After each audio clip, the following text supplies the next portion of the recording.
the teapots. There's so many of them. Wow. Magical mystery teaware ride that we're gonna go on soon. And it's all from the same place. We're all gonna be testing Tokoname pots. They look so beautiful on screen. I wish that can I be as like photogenic as our teaware? Goodness gracious. Welcome to today's tea practice, friends. We are going to be doing a side-by-side of another 3 pots today. We're going to be doing Tokoname, all 3 of them. So all the pots that you see today are all from Japan's most famous, most iconic. You know, you probably have one. If you don't, you know, you should probably get one. They're really good pots. Tokoname pots from Japan. And this is going to be an interesting one because we're using the same material, like on the label it says Tokoname, right? Vendor's website will say Tokoname, but just because, you know, a pot's from a certain origin doesn't mean it's always going to perform the exact same way as something else from the same area. So just because it's Tokoname, like let's say Jeremy has a Tokoname and I have Tokoname, it doesn't mean they're going to perform the exact same way. So this is why it's super important for you to do your own tests of your own pieces so that you can kind of get to know the unique ins and outs of each piece, because not only is it just the material that makes sense to look at for the pot, but also the shape, the way it pours, the handling of the pot's going to feel different too. So yeah, welcome to today's tea practice. Happy Saturday! Yay! We working today, Steven? Oh yeah, I guess we are working right now, but Steven and I have an interesting week. We don't always have Saturdays off, but feels like a weekend still, yeah. Hi Jeremy, how's it going? Asulite, welcome. Eric's here as well. Dolly Meets, Cha Chai Tea, good afternoon from Vegas. Right now it's 100 degrees outside. Summer in the desert. Please don't come to Vegas. We love you guys, but don't come to Vegas. The world's blowing up out there right now. So we're safely inside, just having tea. We're about to set up this experiment where I will be comparing a green tea with these 3 Tokoname teapots. So we'll talk about these in just a little bit. This is part of the Teaware Olympics that we're hosting at Tea Curious. It's our July tea challenge. We did green tea drink down in March, Pour Love in April, Chashi challenge in May, One Tea Focus in June. What? This is our 5th fifth tea challenge. It's crazy. It's almost been like a whole half year of tea challenges. But this is the teaware challenge, which is why I keep saying teaware. So yeah, 3 different pots, same clay, different shapes, different makers. Will they make tea the exact same way? Probably not, but I don't know. So let's test it out today, yeah? Because in theory, you know, I'm not sure about you guys, but when I see like, oh, it's a Yixing teapot or a, you know, purple clay teapot or a red clay teapot, a lot of the time I assume, oh, it's going to perform more or less the same way as someone else's. That's what we've been taught, right? Like, oh, if you get a Yixing like Juni, it's going to be good with high mountain oolong and, you know, brighter teas. But will every single Juni teapot do that? I don't think it's possible. So let's test out what happens when you have the same clay but different producers, different shapes, different forms for the teapots. I have a feeling it's going to come out pretty different. And we will be using a Japanese sencha for this. I don't think that sencha is the only thing that can go into a teapot. But just for today, let's keep it classic, because what we're trying to do here is show, hopefully, or figure out that same material, same clay doesn't always mean same performance, okay? So I want you guys to be critically thinking when you're buying your teaware. There is a big difference between like a $10 teapot, $20 teapot, $100 teapot, $1,000 teapot, who knows? So we'll talk about that. Yeah, these are pretty accessible teapots too. So if you like how I'm talking about a specific one, I can tell you where to get them. So I want you to have nice teaware too. As always, we're not sponsored by anyone to talk about this, so if one really sucks, we'll just say it as it is. Jeremy's having tea with his cat. Where's our dog? No, Downstairs. I think we have a policy that if there's more than $100 of teaware on the table, we can't have the dog. Because, yeah. Seasonal mitigation, welcome to today's tea practice. Joseph, how's it going? Marco, it's nice to see you. Just talk to you. Leaves in hot water. Benjamin Di Orozco and Brutus K. Lopez, welcome. Let us know what you guys are drinking from far away, where you guys are right now. We're from Las Vegas for just a little while longer. Just preheating my bowls. I will be brewing in the teapots and then pouring straight into these bowls, which is why you see them right here. The huge bowls, because I want to pour directly from the teapot into the bowl. Because if I have something in between, let's say I use a pitcher, right? We're not going to be able to get an accurate read on what's happening in the teapot, because it's going to be teapot, and then pitcher, and then bowl, right? So we want to kind of limit the amount of kind of exposures that we have for testing these. So the more that you can just have one step, so like, you know, teapot into bowl, the more accurate your tasting of the material is going to be. Does that make sense? So if you have pitchers, you know, test them on their own. Try testing the pots by themselves into identical bowls. These are from IKEA. These are like $1.25 bowls. They're really tasty. So these are tested as well. No piece of teaware goes unchecked with me these days, because I'm not sure if any of you got my email from this morning, but some teaware can murder your tea. I'm not kidding. It's not even just a little bit. Like, some pieces will just like fucking massacre a good tea. And it's just tragic, because you're paying good money for good tea, right? And you deserve to have the tea come out as good as it can be. And that's what the point of these teaware experiments is. The more control, knowledge you have about your teaware, the more you'll get to know like which pieces to match with which teas. Yeah? You guys got that. Yeah, that's right. Volume adjustments before we start. So what I'm going to do here, you guys have seen before if you've tuned into our live streams. But I'm always going to do it on stream, because I want you to see if I make a mistake or if there's a problem with my experimental design. You can tell me if there's a problem. But what we do is, if you have pots of different sizes, we will measure out the amount of liquid that fits into each, so we can adjust how much tea we put in, if that makes sense. Yeah. Dolly Meat says, just tested tap twice tea, 4 cultivar, oolong and a Chenlong Tokoname teapot. Hey! Chenlong Tokoname teapot! We have the same teapot as Dolly Meats. Thanks for inspiring experimentation. Thanks for inspiring experimentation to you. I'm glad that you're testing it out. Yeah, we'll talk more about this. This is really, really fascinating Tokoname teapot. And again, I think Floating Leaves probably still has them. If they don't, then they can get more if we ask them. As I check the volume on these, I'll talk about each pot, if that's okay with you guys. Benjamin's saying hi from Oregon. Love Peace Dragons here for scorching intestines. I hope that's not what we're known for. I don't want to scorch any of my intestines. Jeremy's having some Ailao-san raw pour from Pourist. Wow, that's an interesting tea name.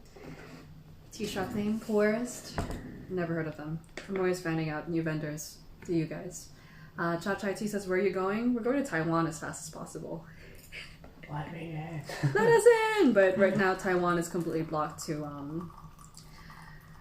international travelers. So we are going there legally, but to get there and apply for your visa, you still have to enter as a tourist. So that's why we haven't been back yet. But yeah. We're just waiting to move as soon as possible. Okay. So this particular teapot is probably my favorite, just classic Tokoname teapot. This is by Shoji Imahara, or Shoryu. You might have heard this name through just the ether. He's a very popular, oops, no, not the lid. He's a very popular potter from Tokoname. beautiful piece. It almost doesn't look handmade, it's so perfect, but each piece is handmade by him, and it's just amazing. This pot is registering at 220 ml. So what I'm doing, I'm just weighing how much water gets into the pot, so I know the volume, so we can adjust for how much tea we need to put in. Yeah. I think Tea du Japon carries his pieces. Really, really awesome Tokoname pot for, I think, $90, $100. $100 teapot from like a really like amazing like master potter. It's just insane. So highly recommend this pot if you can get it. I really like it. I've never done a side-by-side with the three of them though, so that's why we're doing that today. Next one, this is a more typical kind of like factory made Tokoname teapot. This is probably the most common teapot you'll see. If you go to like a tea festival, you'll see that most of the Japanese vendors have more or less this teapot, right? Yeah. It's a little bigger than the handmade one. It's a little bit thicker, a little heavier too. Also, just bigger in volume. We're registering at 310 ml. 310. So think in your mind like this is 2.3, right? 230? 220. Oh, 220. So 2.2, 3.1. So use your multipliers for each teapot to figure out how many, what the ratio is of the tea that you're going to put inside. If that makes sense. Hopefully it does. So that's just a standard Tokoname teapot. This guy is maybe like $30, maybe $40, $30 to $40. So pretty big difference in price, but you know, we'll see how the performance goes. And then this one is that Chenlong Tokoname teapot that Dali Meats also has. It's from Floating Leaves. It's actually a Tokoname clay pot. So the clay is from Japan, but the maker is in Taiwan. So the tea, the potter in Taiwan imported the clay from Japan and used it to make his own teapots. So it's Taiwan made, but Tokoname clay. And that's not the first time we've heard of this. So I think this is, you know, totally believable. Because when we work with ceramicists in Taiwan, it's pretty common for us to hear that they like the use of Japanese clay. And just Taiwan just fucking loves Japan. Like, they really love Japan. So if you find, you know, a pot like this, don't think like, what the hell, is that fake? No, it's totally normal. 150. And this one weighs, or contains 150 ml.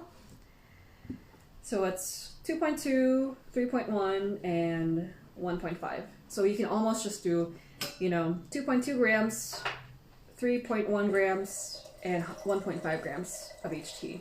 And we do this because if you put the same amount of tea in each, let's say 3 grams, 3 grams, 3 grams, because one's bigger than the other, it's not going to come out accurately. So we want to volume adjust it, is what you call it, volume adjust. That's how I call it. I don't know what you want to call it. Let's make sure the water and the tea are equal. Let's call it that. Cool. Anything else you guys are drinking today? We have had some Jack and Well so far today. Yeah, that's pretty much it. Pretty low-key day today so far. So I'm just going to weigh these out, and at the same time you're preheating your teaware. It's going to be interesting to see how the different sizes of each pot will interact with the taste of the tea, how the pour will also affect the steep time. Let's say if something pours a little bit slower, the tea will be infusing a couple seconds longer.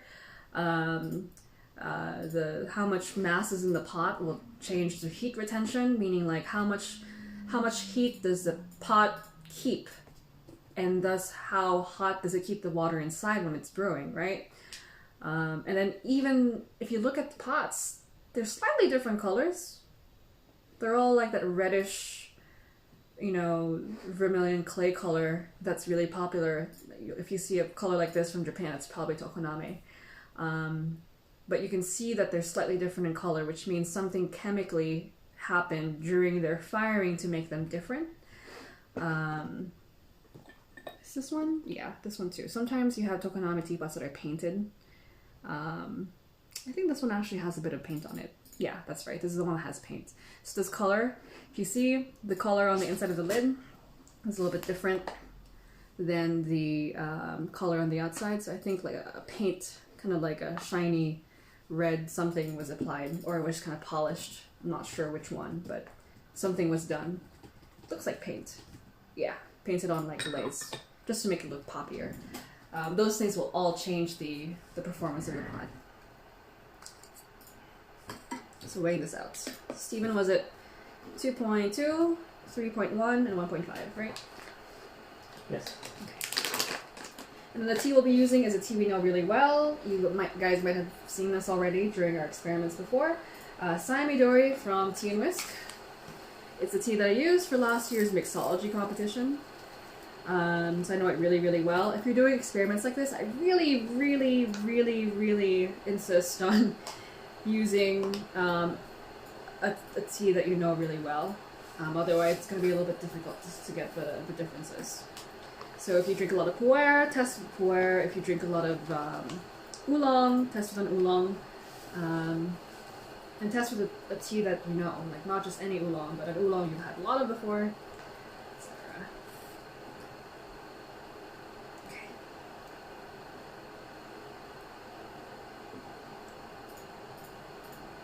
Does anyone else have Tokoname pots in their possession? This is again one of the most kind of iconic clays from Japan. I'm willing to guess that most people's first pot is probably a Tokoname or a Banko. That's another really famous one from Japan. And if you have like a reddish one like this that you don't know the origin of, it's probably Tokoname. Probably. Okie dokie.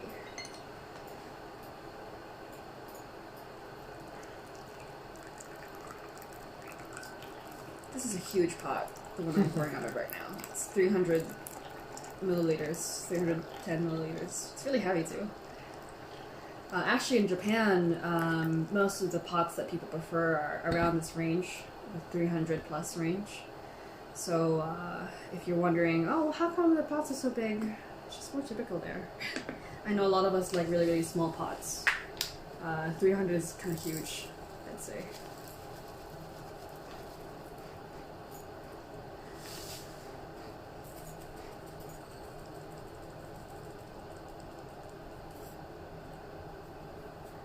Okie dokie. So 3.1 grams in this one, and then we're gonna do 1.5 grams in this one. And I know there's a lot of work, but it's super important to adjust the ratios of the water to tea.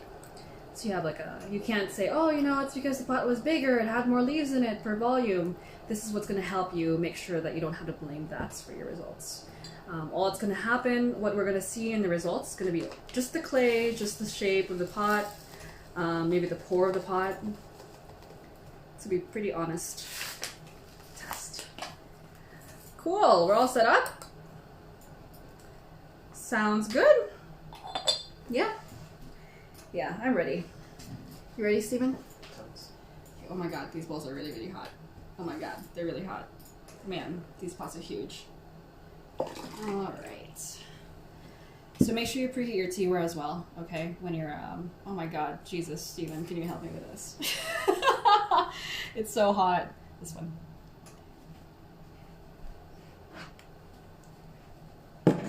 It's so nice to have a handsome lab assistant. It definitely helps the teaware experimentation process.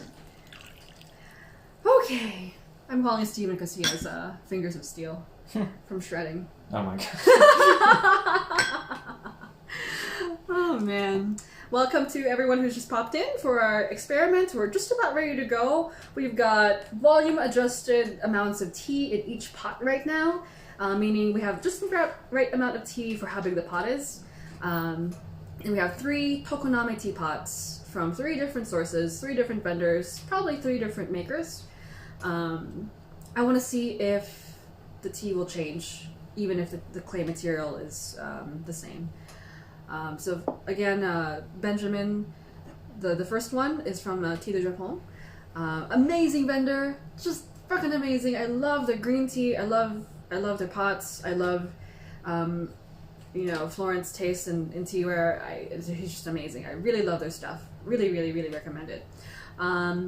Second one, this really standard Tokoname teapot. I think you could probably find it at Unomi or your local tea shop. It's just really standard. I think you guys have seen these so many times. They're both from Tokoname. This is like a more of mass factory production, so you'll see lots and lots and lots of these. And then this last one is from Floating Leaves in Seattle. It's a Taiwanese-made teapot from Tokoname clay. So Taiwan potter, but the clay is Tokoname. So Tokoname, Tokoname, Tokoname. Right. And someone might be like, why would you need 3 Tokoname pots? You already have 1 or 2. I asked Steven this as well when he ordered the Chenlong one from Floating Leaves, but it's okay. I'm happy with it. So I guess this is trying to prove that we do need all 3 of them. So here's a problem. I'm gonna be honest. If they all taste the same, we probably need to get rid of like 1 or 2 of them. I don't think they'll taste the same though. So fingers crossed. If by the end of this, Benjamin, you'd like to buy my short... No, my heart's breaking just joking about it, but yeah, hopefully they taste different because otherwise we'll have to sell one off, right? They absolutely will taste different. Okay, so I think we're ready. Let's begin. So when you're setting this up, make sure that everything you do for each pot is the same thing. So I'm gonna leave all the lids off right now, then put them back on when they're ready. And if there's any like issue with the experiment, again, you're watching me do it, let me know. I know it's not perfect. I am well aware that's not perfect setup, but you know, it also helps to have your reference. If there's something I'm not thinking about, just throw it out. Okay? All right, I am using boiling water. Tea police? Okay, they're not here. It's Saturday. It's a day off. That's why we do lives on Saturdays, so the tea police doesn't get us. And then we're gonna pour the exact same way. You guys know this drill if you watched your lives before. Try to pour the same way into each pot. And try to use about the same amount of time per volume. Because the way that you pour into the pot will also change the results. You know. I am gonna leave the lid off. Is that okay? No, I'll leave the lid on. It's okay, I can handle boiling sencha. Okay. We better hurry though, because it's gonna be some intense sencha, dude. Why boiling? Again, you know, use the temperature that you like to use for your own tea. But I use boiling because it helps me bring out as much data as possible. Our experiments aren't meant to be like super enjoyable. It's not the point. I mean, I enjoy doing them, but what we're trying to do here is not to make the tea taste amazing. We're trying to get as extreme of a difference as possible, and boiling water will bring that out pretty reliably, you know. And I am using a tea that I know does pretty well with boiling water. Not all sencha will handle this well, but this particular sencha I picked because last year I needed to use it for the mixology competition. They basically, you know, it was a competition to make drinks with tea. So, and if you've ever made drinks before, you kind of need strong tea to stand up to alcohol, right? So I picked this tea because it can handle boiling water. It's very delicious. You know it pretty well. Okay. So I don't know how long I let these steep, but I'm basically just going to go step by step. About the same amount of time that I pour out will be about as much time that needs to elapse between the first pot and the next pot. Does that make sense? I think that's fine. And even if we try to control our variables really closely, I honestly believe that usually results from these are so extreme, like they're so noticeable, that even if you miss a couple seconds, miss a beat here, it's gonna come out. Like the results will probably show. And just as I poured in a certain way into the pot, I'm pouring out of the pot in a certain way too. Just so we're testing just the pot and not the way that the tea is physically getting jostled by the water, if that makes sense. Because if you pour like slowly, if you pour fast, if you pour with like the back and forth like swinging motion that you see sometimes in Japanese teas, that'll make a difference in the flavor. I feel like this pour that pretty fast. Okay. I waited right there because I felt like the pour out of this pot was faster than the pour in than I did. they're looking pretty different, my friends. Aren't they, Steven? Yeah, pretty different. Wow, they look really different. Holy crap. Okay. Cool beans. Let's move these to the side so I can show you the color of the tea. Wow, look at this. Look at this stuff going on. So, 3 Tokoname teapots, same tea, volume adjusted. They look quite different. Yeah. So this one here is the Tokoname teapot from Shoji Umehara from Tea de Japon. This one is the kind of factory Tokoname. I think, let me scoot it back so you guys can see which one's which. And then how much is the Chenlong, Stephen? How much do we pay for this pot? We forgot. We just like it so much. Then this is the floating leaves back-handled Tokoname teapot. Probably around like 150, maybe? I want to know the pricing. Yeah, let's look at the pricing. I forgot. So, Delphine is asking, is it the same clay? It is the same origin. So these are all Tokoname teapots. So they're labeled and marketed as Tokoname. They're labeled as being the same clay in theory. I don't think that vendors talk much about the fact that there's a lot of variation between each material. So if you're getting a Juni Ishin teapot, just because you like your friend's Juni doesn't mean your Juni is going to be exact same. Just because you like someone else's Banko clay pot doesn't mean your Banko clay pot that you buy from somewhere else will be the same. It'll be pretty similar, but be prepared for some variations for sure. Okay, that's what I mean. I'm not saying it's gonna be completely different. Like if we brewed these teas in like a Korean clay, I'm sure the results would be a lot more extreme. But my hypothesis is that these are going to taste pretty different because of the shape of the pots, the pour of the pots, and also potters in the same area are not going to all use the same clay material. Okay? All right. And what you're going to use are spoons. Ooh, I like that sound. Yeah. You guys hear that? I'm gonna do it one more time. Sorry, we should have fun here, right? Alright, let's taste them.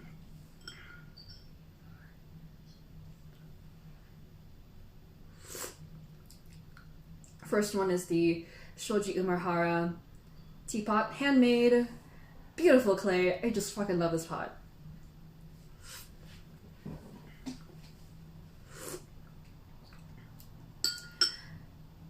We boiled that shit. It tastes fine, okay?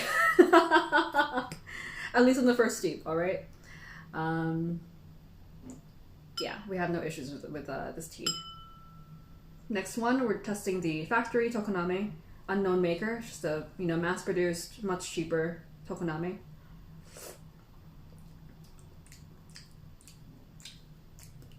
That's really different. Wow. Okay. That's much nuttier. Wow, that's... what the hell is going on there? It's quite tasty, actually. But that has so much more, like, body and, like, just oomph, And then this one is more... what the heck? This one's more, like, light and, like, almost, like, puddingy. Wow, that's really different. You can see the color differences as well. Partially that's because this is filled up a little bit higher, for sure. But...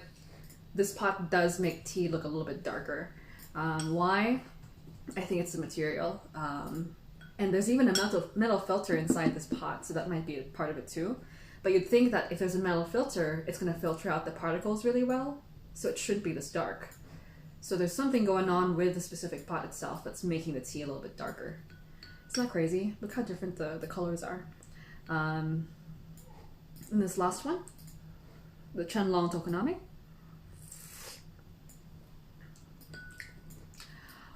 These are really different. Oh my god. Yeah, they're really different. They're really different. If you've seen our experiments before, they're not as different as if you use different clays, but there's certainly a difference in the way the tea manifests in these. And I'm already thinking about how to use each pot. So that's the point of doing these experiments, not just for funsies, of course the funsies, but when you do these, think about which pot you want to use to create a certain result in the tea. So for example, this one's more nutty and more warm, got more oomph, you know, got a little bassy. So I'm like, if I have a sencha that's not doing so much for me, because it's kind of weak, it's a little light, I want it to have more stuff going on, just more volume. The factory Tokoname is doing a really good job at bringing that out. The Shoryu, the handmade Tokoname, this is probably the most classic one out of the three, because it's the classic Japanese side handle, it's a Japanese potter, and handmade. This is the most delicate one.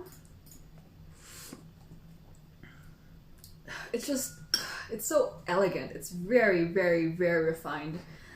This here.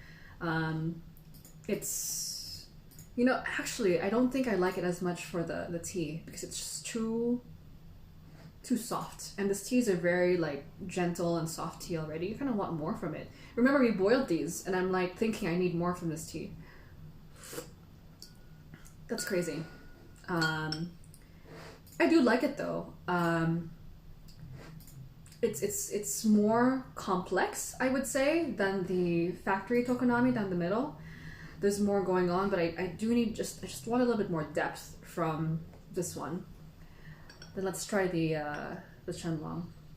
Let's call this A, B, and C. Okay, so A is the handmade Tokoname from Shoji Umehara. B is the factory-made Tokoname, unknown factory. You can get it almost anywhere. And C is the Chenlong, Taiwanese made with Japanese clay. Still a Tokoname. You can call it Tokoname too, as long as you say it's from, you know, Taiwan, because someone might be like, Tokoname is not from Taiwan, that's fake! That's fake! They're gonna lean over. You can't, if it's away from Tokoname, it's not Tokoname clay anymore. Don't you know the rules? Bitch! The tea rules, right? But no, it is a Tokoname pot still, even if it's made in Japan, made in Taiwan. Just gotta clarify, you know, like certainly don't, you know, certainly say it's from Taiwan, but I'd still consider it a Tokoname pot. You can argue that because it's not made in the Japanese way, it's not Tokoname anymore, but we can still call it Tokoname clay, no problem, you know?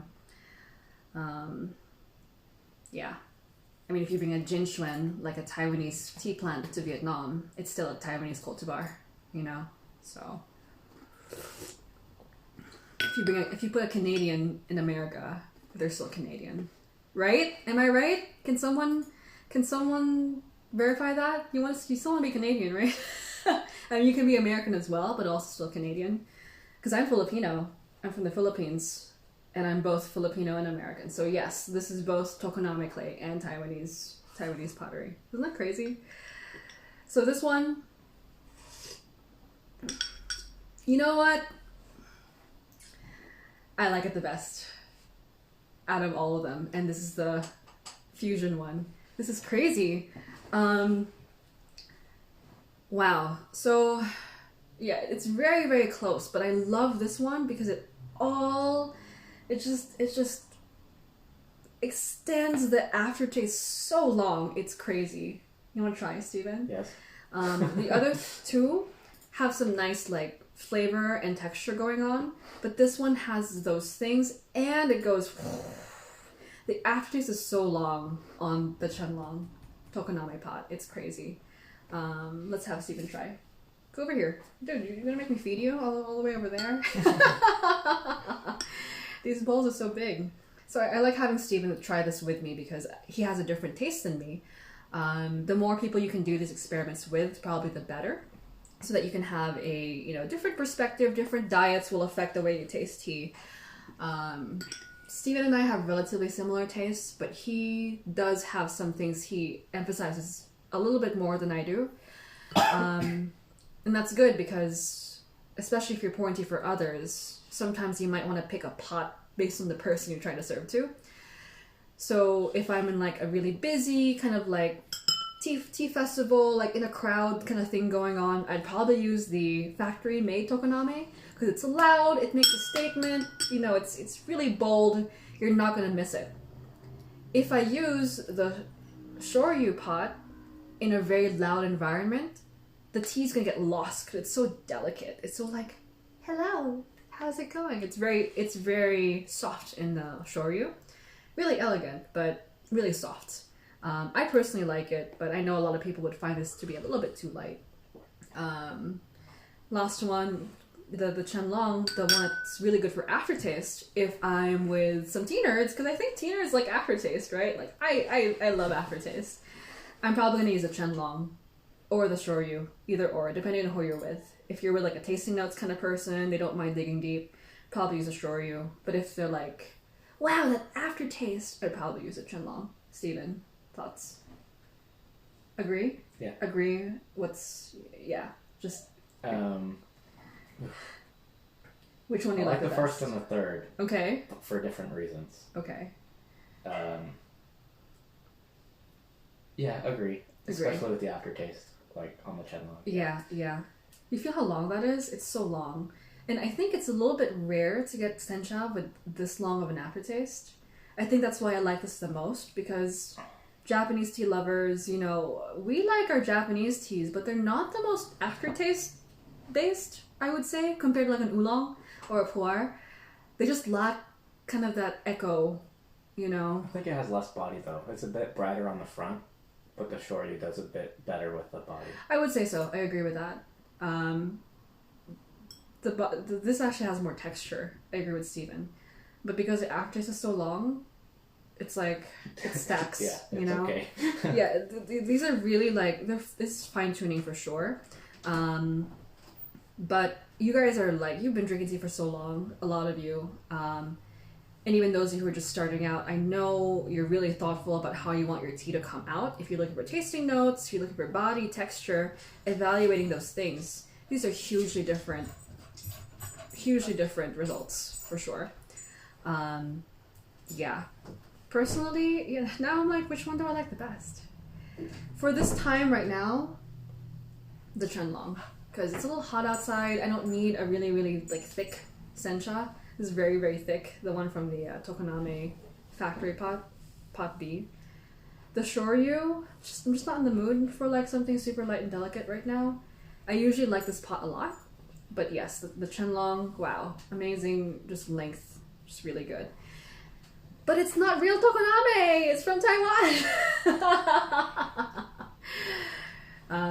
Yeah, really good. So what's happening? Let's think about why. You guys want to like brainstorm with me? Why did this happen to these teas?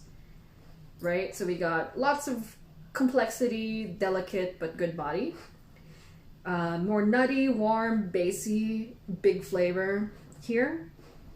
Big texture too. I'd say the texture of this one's really good. And then here, it's balanced, but long aftertaste. So 3 very different results. And again, we controlled for the amount of tea, we controlled the amount of time, the pour. I think we did pretty well. Agree, right? So I think it is the pots. What about these pots is causing this to happen? Let's bring the pots back to the front here. I want you to think about why that might be. Think about it for a bit. They do look different. They're from different places. This is the complex, delicate one, the bassy, warm, nutty one, and then this is the balanced with long aftertaste one. And again, they're all Tokoname, but you're gonna get different results if you bought these 3 teapots, you know? Delphine, thank you. That means we don't have to return these. We can keep all of them. teaware addiction. It's okay. But yeah, they're very, very, very different. Yeah, for those of you just hopping in, welcome. We're doing a side-by-side of Tokoname clay. Same tea, same steeping, you know, proving that even if clay is important, also the shape, the size, the handling of the pot is important as well. Jeffrey, it's nice to see you. Dana Lencioni, Unity, another Jeffrey, Antilopian, Ree Johnson, Ari, I'm Marie too, so I'm not sure. So yeah, what do you guys think about the pots? Let's dive into it. Cha Chai Tea says, were they all filled with water to the top? Yes, they were. That's my habit. I always fill teapots up to the top. So if you're doing this experiment, please, you know, if you fill water up to the top, I think it makes it easier to be consistent between each. But also, there's also a value of testing the pots as you would use them on a day-to-day basis. So if you don't always fill your water up to the top, you can decide to do so to make the experiment more airtight, or you can decide to just do however you usually do it, so you can see how the tea would come out in your everyday brewing. And yes, Stephen and I did boiling water on the sencha, but we use boiling water in a sencha all the time. That's just how we drink sencha. So this is how our tea would come out, which is cool. Yeah. It's not too experimental. This is how we brew our tea, right, Stephen? More or less. Correct. Maybe the only difference is that we'd put them in like a glass pitcher sometimes, but if we can, we actually just drink straight from the cups if we can help it. So differences. Dolly Meat says the Chen Long, this one here, may have been fired longer. Yes, I agree. It's a little bit shinier.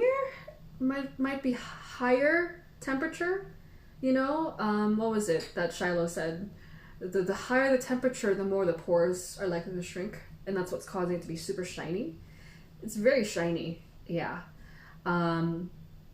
So this pot is probably the shiniest, considering that I think the factory one has a painted on glaze. I think, okay, I'm not an expert on this stuff, but it just looks like there's like brush marks on the inside that make me think that it was painted. And the color of the clay here on the lid is a little bit different. I'm not sure if that's because it was fired that way. But yeah, just something about it looks like a glaze was applied. And they didn't put the glaze here so that it wouldn't stick to the lid, or it was sanded down. But they're not even. See how this is darker? This is lighter or brighter. So looks like something was applied. Yeah. This one here has that effect too, but there's like not that painted on kind of like look to it. Looks like it's just sanded down just for lid fit, you know. And what I'm talking about is that there's a difference between bare clay and painted on glaze or painted on clay. Sometimes you can even paint clay onto clay, but that's going to change the taste of the tea versus something that's just pure clay. Yeah, I wish I had better ways to talk about this stuff, but maybe in another life when I'm a ceramicist. Dolly Meats also age of pots, any coating from previous steeping sessions. We did pour water in, boiling water, and like poured them out. I think we did a pretty good job of cleaning out the inside just on a day-to-day like relative basis. We didn't scrub them before the experiments, but the Chen Long is actually one of our newer pots. It's very, very new. We got it like 2 months ago. Very, very new. I don't think they seasoned it. I don't think it was seasoned much on their end, right? Sometimes floating leaves will season their pots, but for a pot this new, I don't get any clay taste. I don't get any, off tastes. That might be contributing to the fact that the texture is a little bit light. I wonder if we season this pot more, it might bring out more texture. So I think so too. Dolly Meats, talking about the age. I've had this one the longest, but I've used this one the most. And then this is the newest one. So, yeah, I think these two probably have about the same amount of seasoning. And this one has the least amount of seasoning. So that might be why this one is a little bit more, less texture. Another thing too is our spouts are a little bit different. So there might be a difference in time in terms of the tea getting poured out. Maybe for the big one, I don't know, this was a really fast pour. Might have steeped a little bit longer. I don't think so though, not in this case. I think that the pour was pretty fast on this one here. Yeah. Cha Chai Tea says, okay, so when I bake, doubling the recipe will not always produce good results as suggested recipe. that's a common outcome. I'm thinking even if you calculated the ratio accurately, there can still be some altered chemistry going on. Correct, absolutely. Even if we adjusted the ratios, so we, multiply the amount of tea per teapot, there's still a critical mass effect going on, where if you have a certain amount of tea in a pot, it's going to react a little bit differently than a tea which is a little bit on the very bottom. If you guys have, for example, brewed Taiwanese oolong, you might have noticed that sometimes if you use less Taiwanese oolong, the leaves can open up better, and the taste is even stronger than if you use a lot, because there's some physics going on, maybe chemistry too. But if you look inside the pots, which one has the most tea in it? Say this one, right? This is 3.1 grams versus 2.2 grams versus 1.5 grams. When you have that much tea in the pot, there's kind of like a doubling of the weight that's happening. So the leaves take up water, and then when you're pouring out, if you're not careful, the leaves can kind of press against each other and extract more material from each other as you're pouring. So let's say they're like hanging out over here, right? And then you're like, okay, it's time to go. And they're like, whee! But the guys on the bottom, these guys on the bottom are getting pressed against the side of the pot with extra weight from the force of the pour, which can cause more extraction to happen from the leaves when you're pouring out. So that might be why the factory Tokoname has actually had more body, more nuttiness, because there's more of an extraction going on. Just more weight in the leaves. Just a little bit. But even these tiny things will matter in tea, because so many factors that even small things that might not be as noticeable with other drinks are going to actually, factor in for tea. Another thing is the inside of the factory one has metal in it. It's just how it came, So, but people mostly use the metal built-in Tokoname filters. These are the most popular ones for people starting out. Whether or not the metal filter affects the taste of the tea, I think it does. We have a video where we did a side-by-side of tea with a metal filter and tea without a filter at all, and tea with a ceramic filter. We saw some differences in the taste, so maybe the metal is doing something as well to the taste of the tea. Then Joni says, what do you mean to season the pot? By pot seasoning, we mean just the buildup of tea molecules, tea components, tea oils. It's not necessarily oils, but tannins and whatever. I think it's a lot of it's tannins. I think a lot of it is tannins, just building up as you use the pot. Supposedly, those oils will coat the inside of the pot and change the way the tea tastes over time. Steven and I are not the biggest, we don't focus on seasoning as much because we like to use our pots for many different things. I honestly feel like seasoning is just like a cherry on top of the material in the pot. Number one, because it's so hard to test seasoning. Number two, if you have a seasoned pot for teaware, what if it's actually good for shang, but you don't want to use it for shang because you've seasoned it already? My advice is to figure out what the pot tastes good with at the very beginning. No excuses, okay? You can break in the pot, right? When you have a new pot, it has that new pot taste. Certainly take some time to, brew a couple of rounds so that new pot taste kind of tastes like a factory or like dust, like chalky cement, like new pot. The new pot smell will go away within a couple of weeks at most, Once you're at that point, see what tastes good in the pot now. Don't wait for seasoning. If you're like, oh, this could use more seasoning, maybe after it gets seasoned, it'll taste good with this tea. No. When we start making excuses for things, that's when it's not a right match.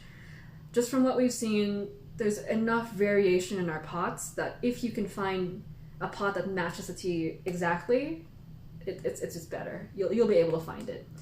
And has the effect changed over time? I wouldn't say so. A pot that's good for a certain tea in the beginning will taste good for it later on after it's become seasoned. Do I know for sure? No. So if you would like to do a seasoning experiment, just go do it. And then let us know what happens. So yeah, seasoning I think is a big deal, but I would say it's less of a deal than a lot of people have made it out to be in terms of like, you gotta season the pot and stuff. Why we think this, just to explain why we think this, I don't like to make opinions unless I have some experience behind it. We have a pot that's been seasoned by our teacher in Taiwan. It was used for one type of oolong, high mountain oolong from their family for like 2 years. Okay, like every day, seasoning. We took that pot that was seasoned for 2 years, almost every day, you know, at least a couple times a week, but almost every day.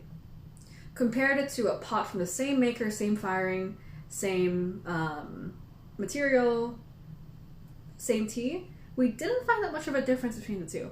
There's a little bit. I think the seasoned pot had a boost, but it was the material itself that was so good for that tea that made the tea taste better.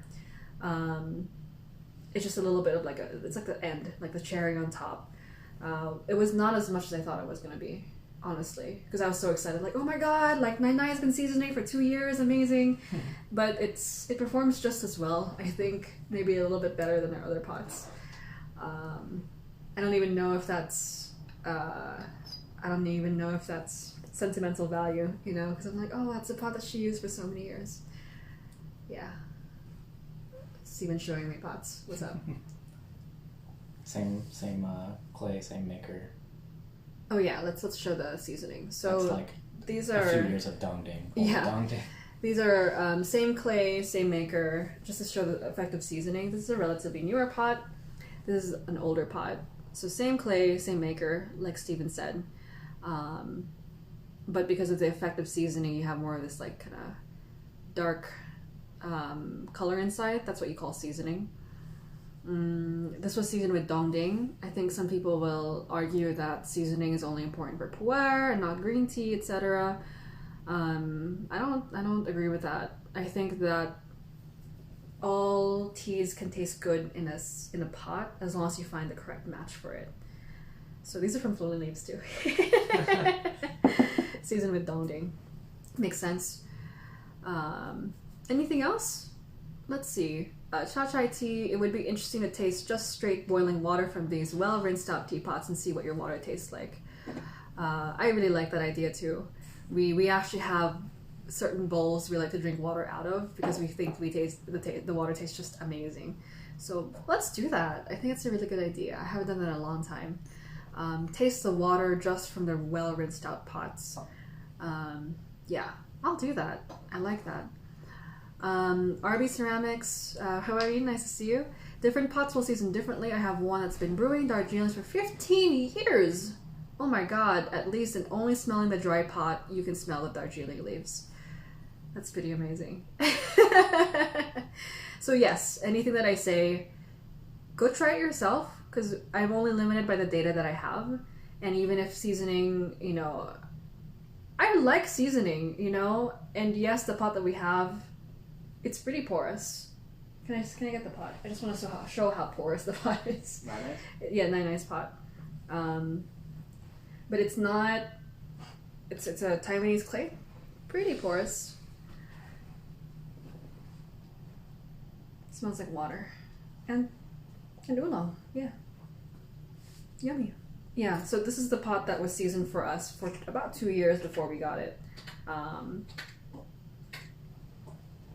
My dog is just crunching. Well, so yeah. Well, actually, stay on the hard surface. Oh my god. Good job, Bella. I'm really glad that you want to throw up during Instagram Live. Cool. Well, we should probably go. Yeah, this is why we didn't want a baby, but we You went for a okay, baby. Bella? So okay. Aw. Rabbi, less porous clays will have less effect. I agree. The Tokoname pots that we have here, I can't believe I just happened, are not as high fired are not as low fired. I mean, they're not as porous as a Yixing clay pot. Something like this would be more porous, and so the seasoning effect will be more noticeable for sure, because there's just more little pores for the tea oils to kind of collect inside. and to affect the tea over time. But again, I'm not saying seasoning's not good, but at the very beginning, first pick the pot that you want to season with a certain tea first before. Don't say I want to wait until the seasoning develops before I see how the pot tastes better with the tea, if that makes sense. Yeah. Anything else? And then one more, just to emphasize again, just because something is from the same origin doesn't mean these potters all had the same clay blend. Okay. Different potters will, mix in a little bit of each, a little bit of clay to get their desired results. That's why you're seeing the differences in the colors, the textures and stuff. The firing will change too. Know that potters are people, right? So you can't expect all Tokoname potters to have the same kinds of clay, or the same kinds of approach, or the same kinds of opinions on how to get their clay blend to be a certain way. They're different, and while they have the same kind of heritage and tradition behind them, of course they're going to make pots that make different kinds of tea, because that's just how humans are, right? Even you and me brewing the same tea, same way, same teapot, same water, same everything, we're going to somehow make it a little bit different too. So it makes sense that we're going to have these kinds of variations within our pots. Yeah. Makes sense? I like that idea about the water. We're going to probably do that right after this. We're going to taste the difference of water in each pot. But I'm glad that we can keep our pots because they all taste different. Just to sum up again, Shoji Imahara's pot, the most kind of classic one of all of these, handmade Tokoname clay. He develops his own blend, I believe, to get his pots to be so thin. They're super thin. Look how thin this guy is. It's really, really, really thin. Really, really, really fine. So amazing pot. More delicate, more complex. I usually like this taste for this tea, but today is a little bit light. So maybe I can also factor in if I want to brew in the shoryu, might need more time to let steep. Factory teapot, big, bold, very, very obvious flavors. Use this up when you're serving tea in a busy environment, in a party, if you're trying to get a tea to come out, if you're working and you don't wanna like, oh, what flavor layers are there? You just want a tea. The factory Tokoname is your pot B. Metal filter inside most certainly changes the flavor of the tea as well. But not poorly. I'm glad to know that because I'm really paranoid about metal changing the flavor of my tea. I didn't mind it so much here. It wasn't a problem. Agree. Yeah. So test it out. There are pots I've taken the metal filter out of because I don't like the taste of the metal. But this is okay. And then the last one, the Chenlong Taiwanese made Tokoname pot. Long aftertaste. If you like sencha but you want more from your sencha, dope. Really, really amazing result. Probably my favorite one today. Yeah, which one made the tea taste most like itself? I would say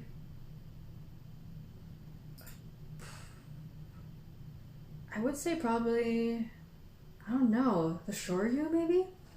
Just a little bit light. Yeah, I would say so. But then you have to question, what is the tea itself? Because I had no idea this tea could have so much aftertaste. This is the first time I've had this tea with so much aftertaste in it. And I've brewed this tea so many times before, like so many times before. I didn't know I was capable of it. So, moral of the day, if you have